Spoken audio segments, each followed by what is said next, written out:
it would be a much more mild dilemma if humans yearning for the approval of others were as recent as Facebook. Things that are very recent are very easy to undo. But the yearning for the approval of others, the sense of, oh, what's this one going to say about me? What's that one going to say about me? That's been going on long before there were likes or follows on social media. It's been going on long before we had any of the technology that we have today. The concept of knowing who I am, of an identity, is of core importance to us. The crises that we face, when you talk about identity crises, the crises are all about who am I? And when we don't know who we are, we look to the outer world to tell us. And so craving people's attention, craving people's approval, it's not just so much that they should like me, it's that I am what people think of me. Look for a moment at this. The question raised the issue of social media, so let's take it a step farther. Look at this craze of selfies, okay? Because it gives us a lot of insight into actually what it is that is propelling this. Now, long before selfie sticks were invented, you could only get that phone as far away as your arm, which means you can't get it very far away at all. Which means if you look at selfies that are taken without a selfie stick, what is the vast majority of the frame taken up with? Your face, right? Face of the person taking the picture. Now, here I am at the Eiffel Tower. Here I am at the Grand Canyon. Here I am at the Taj Mahal. And what are you seeing in the frame? My face. Here's my face with a little bit of steel behind it. Here's my face with what looks like a little bit of brown dirt behind it. Here's my face with what looks like a little bit of white marble behind it. That's me at the Taj, at the Grand Canyon, at the Eiffel Tower. Pictures of my face. Now, you take it a step further. After we've taken the selfie, it's never enough to just take it. The point of selfies is not to fill up my phone with lots of pictures of myself so that I can just look at them all the time. The point of selfies is, what do we do with selfies? We post them, right? Of course, we post them. We send them to people, we share them. And when we post them, what do we want? Likes, comments, exactly. Now, it's really interesting when you look at the psychology of that, okay? Because what you've got is perhaps the most oddly composed artistic image ever. Because, of course, taking a selfie, as any good photographer knows, you can't actually even get the proper angle, the proper lighting, the proper way. So there's no selfies that are actually beautiful portraits of the self. The face is always at some weird angle. Some part of it always looks way too big. Some other part always looks way too small. The lighting is always off because your hand is right there blocking the light, creating the shadow. So they're not even good artistic images. You can't actually see the Taj or the Eiffel Tower or the Grand Canyon because my face is blocking it. What is it that's going on? Because then when I post it, it's all about the likes and the comments. And if we post a selfie and you don't get any likes, like nobody comments, it's anxiety producing. I mean, people keep checking the phones. Why is nobody commenting? What? And you realize what it's about has nothing to do with my ability as a photographer. It has nothing to do with my beauty, because if it were all about beauty, I would get someone who actually could take a good picture, and I would say, now get me in my right angle, get me in the right way, take a good picture. So it's not about my skills as a photographer. It's not about my beauty, because I know that this selfie has distorted my face. It's not about actually showing people the scenery where I am. It's all about this drive for our existence to be validated by the world. If I take a selfie and lots of people like it and comment, oh, phew, I exist. I take a selfie and post it and no one likes it or comments. It's that anxiety of, well, didn't anybody see it? Doesn't anybody care? Meaning, don't I exist? And this is what's at the core of wanting people's approval, of caring so much what other people think, because if I don't know who I am building who I am out of the bricks of how you respond to me. So you look at me with love, well, I get to put the worthy of love brick in the temple of self-identity. You say to me, oh, you are so beautiful.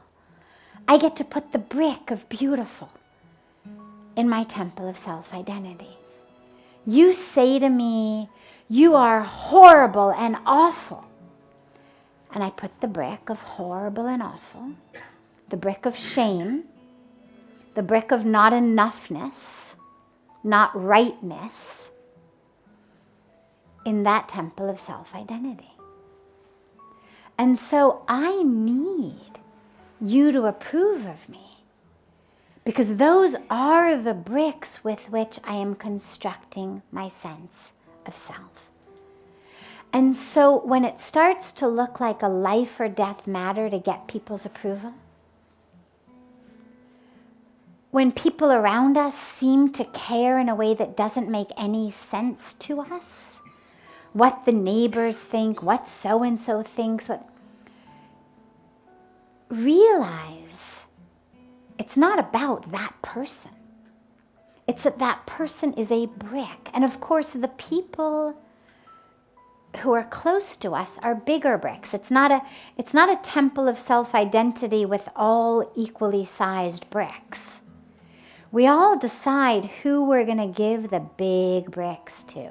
So usually the big bricks are parents, right? You had parents who said you were wonderful, you're divine, you're worthy, you're whole, you can do anything, be anything. That's a great brick. A pillar of a sense of self. But you have parents who in their own struggle to be young parents and figure themselves out and their lives out at the same time weren't able to give you that, you end up with a big brick of not enoughness, a big brick of not rightness, a big brick of should have been something else-ness. And this is where it matters so much to us. But of course, the solution is not, I need to surround myself with people who tell me that I'm beautiful and worthy of love and good enough and smart enough. And Because that just limits my freedom. That limits the people I can be with. It limits the places I can go. It limits what I can do. Because if I need to do well to feel good about myself, well, I can't take any risk. I can't learn anything new. I can't make an utter fool of myself. Because, oh my God, then people are going to laugh at me. And the temple of who I am is going to crumble.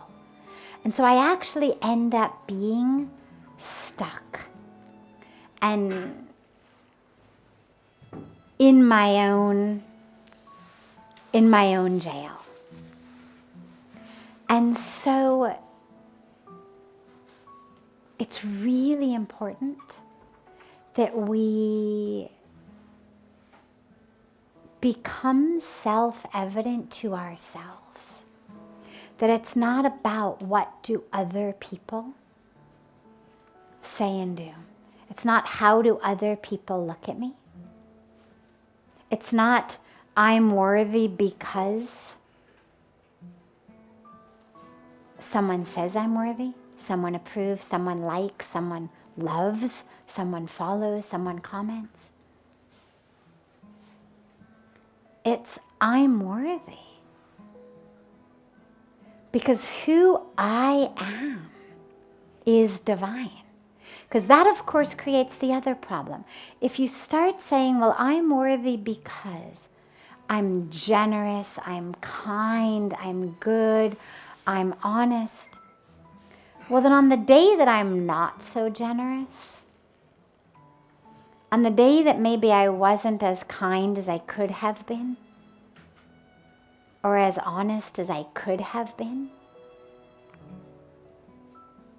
I'm not worthy.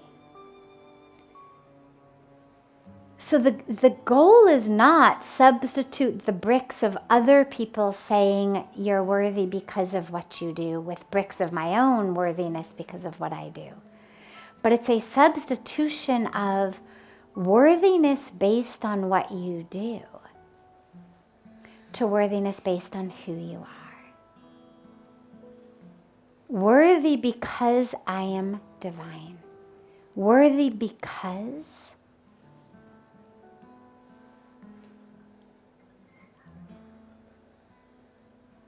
that creator,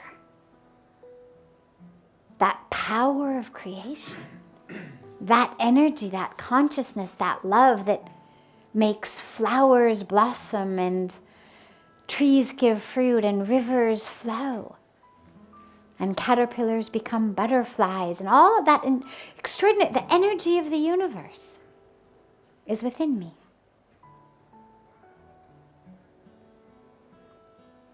I am that. When we chant So Hum, or Aham Brahmasmi, or any of these beautiful little mool mantras, you can say, foundational mantras, what do they all mean? I am God. I am that. Not that all of divinity all over the world has left everywhere else and has coalesced only in this 5'3" being. Not that I've somehow sucked the divinity out of the rest of the world and it's all now here.